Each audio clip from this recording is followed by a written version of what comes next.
மதுபான கொள்கை முறைகேடு வழக்கில் டெல்லி முதலமைச்சர் அரவிந்த் கெஜ்ரிவாலுக்கு இடைக்கால ஜாமீன். உச்சநீதிமன்றம் உத்தரவு.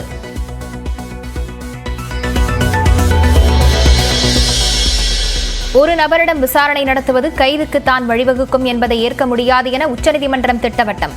முதல்வர் பணிகளை மேற்கொள்வதா இல்லையா என்பதை கெஜ்ரிவாலை முடிவு செய்யலாம் என்றும் நீதிபதிகள் கருத்து. போதைப்பொருள் கடத்தல் வழக்கில் ஜாஃபர் சாதிக்கிற்கு ஜாமீன் வழங்கியது போதைப்பொருள் தடுப்பு சிறப்பு நீதிமன்றம். அமலாக்கத்துறையும் கைது செய்திருப்பதால் ஜாஃபர் சாதிக்கால் திகார் சிறையிலிருந்து வெளியில் வர முடியாது. மக்களவைத் தேர்தல் தோல்வி குறித்து எடப்பாடி பழனிசாமி 3ஆம் நாளாக ஆலோசனை. அரக்கோணம், தஞ்சாவூர், திருச்சி தொகுதி அதிமுக நிர்வாகிகளை சந்திக்கிறார்.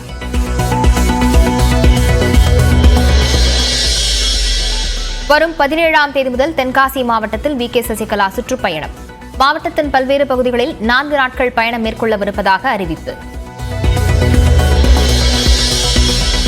டிடிஎஃப் வாசனிடம் பறிமுதல் செய்யப்பட்ட காரை திரும்ப ஒப்படைக்க மதுரை நீதிமன்றம் மறுப்பு. காரை ஒப்படைத்தால் மீண்டும் அதே குற்றம் செய்ய வாய்ப்பு என்று கூறி மனு தள்ளுபடி.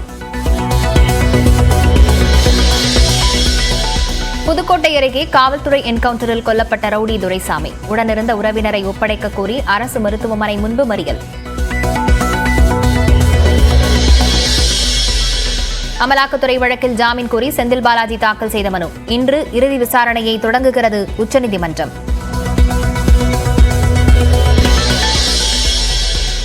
அடுத்த வாரம் தொடங்குகிறது இளநிலை மருத்துவ படிப்புகளுக்கான கலந்தாய்வு. 4 கட்டங்களாக கலந்தாய்வு நடைபெறவிருப்பதாகவும் தகவல்.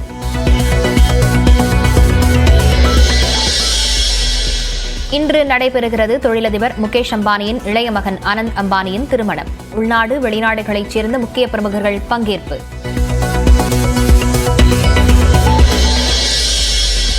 விக்கிரவாண்டி இடைத்தேர்தலில் பதிவான வாக்குகள் நாளை எண்ணப்படுகின்றன. வாக்குப்பதிவு இயந்திரங்கள் வைக்கப்பட்டிருக்கும் பனையபுரம் பள்ளியில் 5 அடுக்கு பாதுகாப்பு.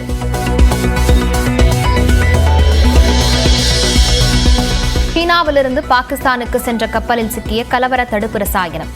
சென்னை காட்டுப்பள்ளி துறைமுகத்தில் 2300 கிலோ தடை செய்யப்பட்ட ரசாயனத்தை பறிமுதல் செய்து குடியுரிமைத்துறை அதிகாரிகள் விசாரணை. தமிழ்நாட்டுக்கு காவிரியில் ஜூலை 31ஆம் தேதி வரை நாள்தோறும் 1 TMC தண்ணீரை திறந்துவிட வேண்டும். கர்நாடக அரசுக்கு காவிரி ஒழுங்காற்றுக்குழு உத்தரவு. கைலாசா நாடு திறக்கப்பட்டிருப்பதாக புதிய வீடியோ வெளியிட்ட நித்யானந்தா. கைலாசா எங்கே இருக்கிறது என்ற ரகசியத்தை வரும் 21ஆம் தேதி உடைக்கப் போவதாகவும் அறிவிப்பு.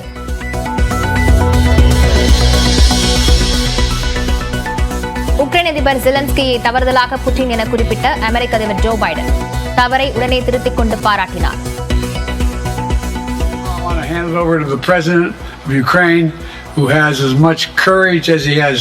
Determination.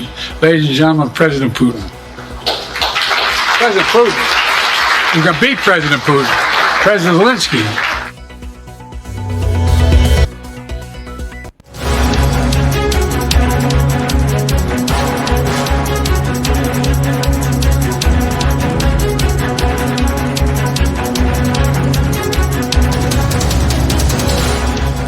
அண்மை செய்தியை பார்த்து வருகிறோம். அரசு பள்ளி மாணவர்கள் IIT, NITயில் பயிலவிருப்பது குறித்து நியூஸ் 18 செய்தியை சுட்டிக்காட்டி முதலமைச்சர் பெருமிதம் தெரிவித்திருக்கிறார். இதுகுறித்த விவரங்களுடன் செய்தியாளர் அபினேஷ் இணைந்திருக்கிறார். அபினேஷ், முதலமைச்சர் என்ன தெரிவித்திருக்கிறார்? விரிவாக பதிவு செய்யலாம். அண்மையில வெளிவந்திருக்கக்கூடிய முடிவுகள்ல ஒரு ஏழை மாணவர் IIT மற்றும் NITல ஒரு மாணவர் ஒரு மாணவி என இடம் கிடைத்திருக்கிறது. இந்த செய்தியை நம்முடைய நியூஸ் 18 தமிழ்நாடு தொலைக்காட்சியில பிரத்யேகமாக ஒளிபரப்பியிருந்தோம். அந்த செய்தி தொகுப்பை மேற்கோள் காட்டி முதலமைச்சர் மு.க. ஸ்டாலின் பெருமிதம் தெரிவித்திருக்கிறார். அரசு பள்ளியில் படித்த 2 பழங்குடியின மாணவ மாணவிகள் இந்த நான் முதல்வன் திட்டத்தின் மூலமாக இந்த தேர்வை எளிதாக வென்று முடிந்தது என அவர்கள் நம்முடைய தொலைக்காட்சிக்கு பேட்டி அளித்திருந்தாங்க. அரசு பள்ளி மாணவர்கள் IIT மற்றும் NITல தேர்ந்தெடுப்பது என்பது மிக முக்கியமான ஒன்று. அதை முதலமைச்சர் மு.க. ஸ்டாலின் பெருமிதத்தோடு தமிழ்நாட்டின் எல்லோரும் கல்வி கண் பெறக்கூடிய ஒரு வகையில இந்த உன்னதமான ஒரு இமயமலை போல் ஓங்கிடக்கூடிய கீர்த்தி எய்தி நான் முதல்வன் என்று இயம்போடு கேட்டும் இந்நாள் அப்படிங்கிற ஒரு பெருமிதத்தோடு முதலமைச்சர் மு க ஸ்டாலின் நியூஸ் 18 தமிழ்நாடு செய்தியை மேற்கோள் காட்டி முதலமைச்சர் மு க ஸ்டாலின் பெருமிதம். முதலமைச்சருடைய ஒரு கனவு திட்டமாக அவர் தொடர்ந்து சொல்லி வருவது நான் முதல்வன் திட்டம். நான் முதல்வன் திட்டத்தின் மூலமாக தொடர்ந்து 12ஆம் வகுப்பு முடிக்கக்கூடிய மாணவர்களுக்கு திறன் மேம்பாட்டு பயிற்சி என்பது தொடர்ந்து வருகிறது. அவருடைய உயர்கல்வி தொடர்வதற்கு ஏதுவாக பல்வேறு வழிகாட்டுதல்களையும் திறன் மேம்பாட்டு பயிற்சிகளையும் இந்த நான் முதல்வர் திட்டத்தின் கீழே வழங்கப்பட்டு வருகிறது.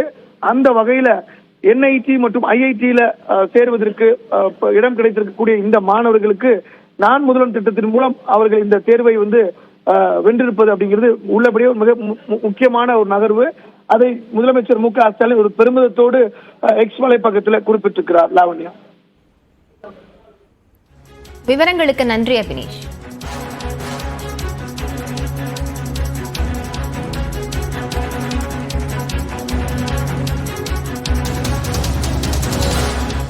முதலமைச்சர் மு க ஸ்டாலின் பெருமிதம் கொள்ள காரணமான அந்த 3 மாணவர்களின் சாதனை பயணம் பற்றிய நமது சிறப்பு தொகுப்பு இதோ.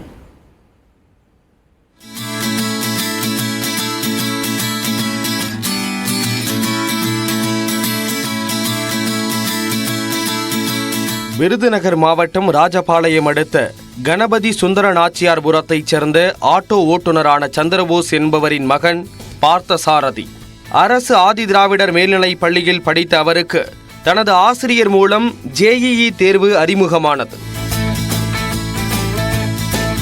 நான் முதல்வன் திட்டத்தின் கீழ் தனது பள்ளியிலேயே வழங்கப்பட்ட JEE மெயின்ஸ் தேர்வுக்கான இலவச பயிற்சியை மேற்கொண்ட அவர் அதில் தேர்ச்சி பெற்று அசத்தினார்.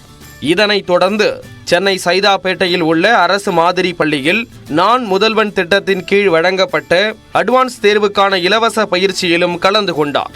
அதன் பலனாக JEE முதன்மை தேர்வில் 112 மதிப்பெண் எடுத்த பார்த்தசாரதிக்கு சென்னை IIT-யில் பிடெக் வான்வெளி பொறியியல் படிக்க வாய்ப்பு கிடைத்துள்ளது. ஒரு அரசு ஆதி திராவிடர் ஸ்டூடெண்ட்லேயே நான் ஃபஸ்ட்டு ஸ்டூடெண்ட்டாக போகிறேன் IIT-குள்ளே. IIT மெட்ராஸில் எனக்கு ஏரோஸ்பேஸ் இன்ஜினியரிங் கோர்ஸ் கிடச்சிருக்கு. இதுக்கு எல்லாம் காரணம் நான் முதல்வன் திட்டத்தின் மூலியம் ஸ்டாலின் ஐயா உருவாக்கி கொடுத்த இந்த இயக்கம் மட்டும்தான். இதே போன்று திருச்சி மற்றும் சேலத்தைச் சேர்ந்த பழங்குடியின மாணவியர் மற்றொரு மத்திய கல்வி நிறுவனமான திருச்சி NIT-க்குள் காலடி எடுத்து வைக்க உள்ளனர். சேலம் மாவட்டம் கல்வராயன் மலையில் உள்ள வேலம்பட்டு கிராமத்தைச் சேர்ந்த சுகன்யா என்ற மாணவி கரியக்கோயில் அரசு உண்டு உறைவிட மேல்நிலைப் பள்ளியில் படித்து வந்தார். 3 வயதிலேயே தாயை இழந்த சுகன்யா தனது பெரியப்பா மற்றும் பெரியம்மாவின் அரவணைப்பில் வளர்ந்தார். ஆசிரியர்களின் வழிகாட்டுதல் மற்றும் தொடர் பயிற்சியால் JEE தேர்வை தன்னம்பிக்கையுடன் எதிர்கொண்ட சுகன்யா NIT-யில் இடம் பிடித்துள்ளார். எங்கள் வீட்டுக்கும் ஸ்கூலுக்கும் 3 கிலோமீட்டர். டெய்லி நடந்து போய் தான் படிப்பேன். காலையில் 7 மணிக்கு ஸ்கூல் போவேன். படித்து முடிச்சுட்டு ஈவினிங் கிளாஸ் வைப்பாங்க. 6 மணிக்கு வீட்டுக்கு வருவேன். வீட்டுக்கு வீட்டு வேலை செஞ்சு முடிச்சுட்டு கொஞ்ச நேரம் படிப்பேன். 12 மணி வரைக்கும் படித்து முடிச்சுட்டு காலையில் 4 மணிக்கு எழுந்து படிப்பேன். மறுபடியும் டெய்லி இது மாதிரி தான் ஸ்கூல் போயிட்டு வருவேன். இந்த மாதிரி ஸ்கூல் மூலிமா JEE எக்ஸாம் இருக்குதுன்னு சொன்னாங்க. ஸ்கூல் மூலிமா அப்ளை பண்ணி இந்த எக்ஸாம் எழுத கோச்சிங் 1 மந்த் போனேன். அங்கே கோச்சிங் போய் நல்லா சொல்லி கொடுத்தாங்க. டீச்சருங்க எல்லாருமே சொல்லிக் கொடுத்தாங்க. அவங்க மூலிமா எக்ஸாம் எழுதி பாஸ் பண்ணேன். திருச்சி மாவட்டம் இலுப்பூரைச் சேர்ந்த பழங்குடியின மாணவியான ரோகிணியும் NIT-க்குள் நுழைந்து அசத்தி உள்ளார். பழங்குடியினர்களுக்கான அரசு பள்ளியில் படித்த ரோகிணிக்கு JEE என்ற தேர்வு இருப்பதே +2 படிக்கும் போதுதான் தெரிய வந்துள்ளது. ஆசிரியர்களின் வழிகாட்டுதல்களுடன் JEE தேர்வு எழுதிய அவர் 73 விழுக்காடு மதிப்பெண் பெற்று தேர்ச்சி பெற்றார். இந்த எக்ஸாம் எங்களுக்கு இந்த வருஷம் தெரியுமே, இந்த மாதிரி எக்ஸாம் இருக்குன்னு சொல்லிட்டு இந்த வருஷம் தெரியும். பாஸ் ஆகணும், இந்த இதில் பாஸ் ஆனோடனே கொஞ்சம் சந்தோஷமாக இருந்தது. இந்த எக்ஸாம் எழுதுறதுக்கு அப்பா அம்மாவும் அனுமதி கொடுத்தாங்க, போய் எழுதணும். எக்ஸாம் எழுத போகும்போதும் கொஞ்சம் கஷ்டமாக தான், பஸ் இல்லாத ஆட்டோ பிடிச்ச மாதிரி போனோம். IIT, NIT உள்ளிட்ட மத்திய அரசின் உயர்கல்வி நிறுவனங்கள் கிராமப்புற மாணவர்களுக்கு எட்டாக்கனியாகவே பார்க்கப்பட்டது. ஆனால் முறையான பயிற்சியும் சரியான வழிகாட்டுதலும் இருந்தால் எதையும் எட்டி பிடிக்கலாம் என்பதற்கு இந்த மாணவர்கள் முன் உதாரணமாக மாறியுள்ளனர். தமிழ்நாடு அரசின் நான் முதல்வன் திட்டமும் இதில் முக்கிய பங்காற்றி இருப்பது கவனிக்கத்தக்கது.